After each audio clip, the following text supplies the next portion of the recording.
we're friends. May pinagsamahan kami, meron akong kumbaga deep connection sa kanila kasi hindi ko naman pinapost talaga yung mga friends ko na hindi naman ako talaga pala post except kay catering na talagang tuwang-tuwa kayo nakikita kasama ko siya kaya pala post ako. Okay? So, if ever na may connections na sila, nakipagkita sila doon, sa scammer kong nanakit sa akin, respectfully, hindi na nila ako pwede maging friends. Okay? Yun mga kaibigan ko ha, na nakasama ko ha. Si R naman kasi, si Miss R naman kasi, I respect her. Okay? Pero hindi naman kasi kami nagkasama noon ng personal. Wala kami pinsama ng personal. Pero I have nothing against her, nothing against Miss A, and ganun ako ha, ganun. Okay, nandiyan ako. Doon ako sa kabilang bakod. Nag-gets nyo?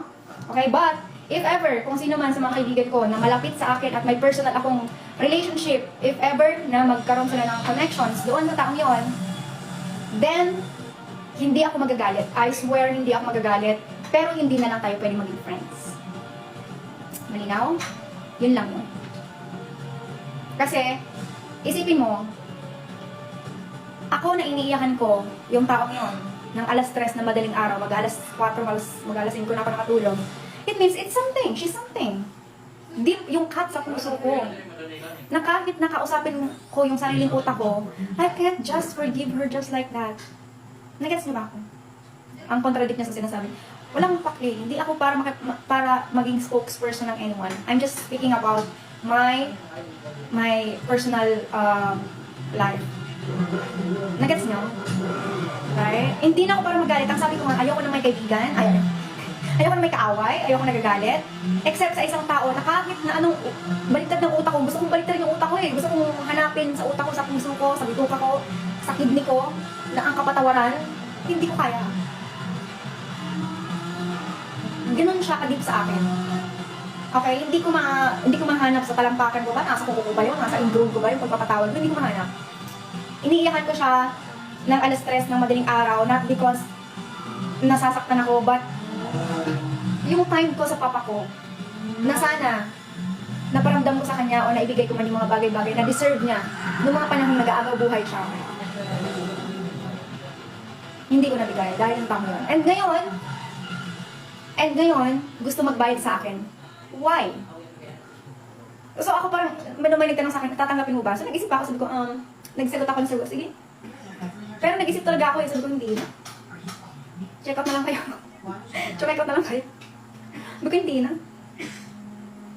Right? Hindi na para tanggapin ko yung bayad. Para saan pa? Para akong pinaglalaruan sa utak ko. Gusto ko magsumbong kay Papa. Sabi ko pa, ba't ganun yung mga tao kay Nini? Nini kasi ako. Tingnan mo, umiyak na naman ako. Umiiyak na naman ako, hindi ko gusto to. Hindi ko gustong ganito yung nararamdaman ko. Sa totoo lang. Pero ang deep kasi nung cut na nagawa sa akin ng taong yun. And to the point. Eto ha, to the point. Na may condition pa sa akin yun. Babayaran ako. Ang condition, papapirmahin ako ng papeles para linisin ko ang pangalan niya sa social media. Hindi, kung nasarapan kita, susuntukin kita sa lalamunan. Promise.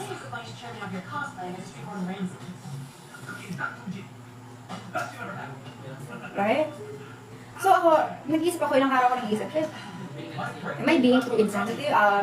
Too sensitive? Am I being too dramatic or something? Hindi rin. So ako na lang mag-isa.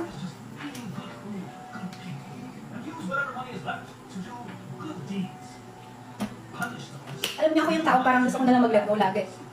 Napakabilis kong kausap, promise. Sobrang bilis kong kausap na tao. Pero not this time. Not this time. Ako kasi, alam mo yung nangyari sa akin, yung sa ex ko, na binubuga ko ng 3 months. Kinalimutan ko na yun within months. Nag-move on ako within months. Because it's about me. Diba? Kung pinanganak ko man yung anak ko, si Diamond na mag-isa na walang papa, it's my choice. And somehow, yung decision na yun is nakabuti sa akin at kay Diamond. Nakabuti sa anak ko. Buti nga nawala yung tao. Ganun lang ako mag-move on. Pero yun kasi parang buhay na hindi ko na may babalik. Nagets niyo ba yung point ko? Yung buhay kasi ng papa ko, hindi ko na may babalik. So wala na akong chance para iparamdam kay papa yung dapat pinaramdam ko sa kanya bago siya namatay. Hindi ko na mababalik yun kahit bigyan mo ko ng 5 milyon, 10 milyon. Kaya ganun kasakit. Nagigets niyo ako? Nagigets niyo ako? Kung iiyakan ko man siya, 3 years, 4 years, 5 years from now, tangin na dapat nga kung ako nakagawa nun, luluhod ako sa harap mo eh. Patawarin mo lang ako. Tapos akin, bibigyan niyo ako ng kondisyones. Magbabayad ako. Magbabayad siya at lilinisin. Putang ina, sino ka ba? Diba? Who do you think you are? Parang linisin ko ang pangalan mo sa social media. Ngayon ako nagagalit na late reaction. Ayaw ko kasi nagsasalita. Pero putang ina, sino ka ba?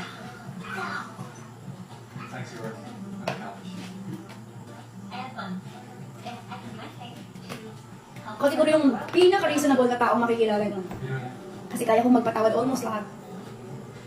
Kaya kong magpatawad pero hindi na ako nagre-reconnect. Ganun lang ako. Ganun lang ako, then move on. Pero for me, ito paulit-ulit tong sabihin, paulit-ulit i-remind, paulit-ulit akong umiyak, paulit-ulit akong nasaktan sa puso ko. That's something. Hindi gawain ng tao yun. Hindi gawain ng tao yun. Kaya hindi ko siya tinuturing na kaaway kasi wala akong kaaway na tao.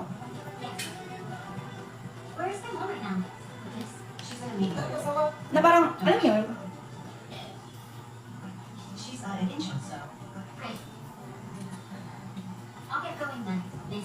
Gusto ko yung taong kagabi kaya ako nag-live at naiyak. Hindi naman ako ganun eh. Ayaw kong umiyak sa live. Except pag masakit na talaga. At wala akong tawagan ng alas 3 na madaling araw. Gusto ko may ate ako. Alam mo yun, gusto ko may ate ako. Na ipagtatanggol ako kahit kanina. Na mas galit pa sa akin kapag mas galit pa sila sa kaaway ko. Kaso wala eh. Tingnan mo.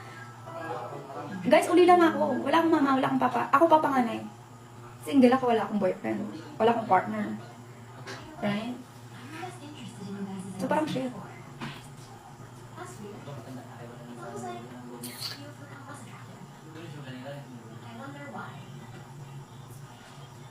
Ito po sabi ng ano daw? Ito po sabi ng scammer, are prayed to be kept away from people who mistake kindness for convenience. Fuck. Huh? Guys, alam mo kung bakit ayaw ko makipag-argue? Alam niyo ba kung bakit ayaw ko makipag-argue, ayaw ko makipagsagutan, ayaw ko Tayo parang pinakipagsuntukan sa pader eh. She's a narcissist. And I choose my battles. Why? Tayo nang pag nakipag-away ka sa narcissist, mukha kang kama. Ang simple lang. Utang ang simple lang. Ba't mo pinapahirapan yung sarili mo sa pag-iintindi, bobo? Diba? Ang simple lang. Nangutang ka, pinangutang kita, pinulungan kita, magbayad ka. Ganun lang naman, 1 plus 1, 2. Diba? Siya, putang ina, 1 plus 1 plus 4 minus 5 minus 6 minus 8 minus 11 minus 13 divided by 5. Ganun ang ginawa niya sa buhay niya. Para lang hindi makapagbayad. Diba? Ganun yun. Ganun lang narcissist. Imbis na, I'm so sorry, nag-utang ako, nagipit ako, blah blah blah, itinapo ko yung pera mo, I'm so sorry. Hindi! Mahal kita mo. Kaya ayoko ng gatungan or something. Ayoko na nga magpag-engage doon. Kasi arguing with the narcissist is like arguing sa pader. Para kang tanga. Feeling nila, victim sila palagi. So be it. Linisin daw ang pangalan sa social media na parang may something siya, may pangalan sa social media. Pangalan? Sino? Sino ka? Right? Kaya wag na. Gagamitin nila kahit basta sinong Santong Poncio Pilato.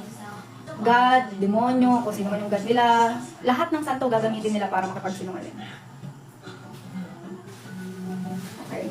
Yung mga kaibigan ko, labas dito ha, yung mga kaibigan ko. Ang tinutukoy ko dito, ang ano ko is, yung scammer ko. This is me between my emotions right now. Ganun lang yun. So, patawa-tawa lang ako sa ano, pero pag nagsalita naman ako, tuloy-tuloy na, di ba?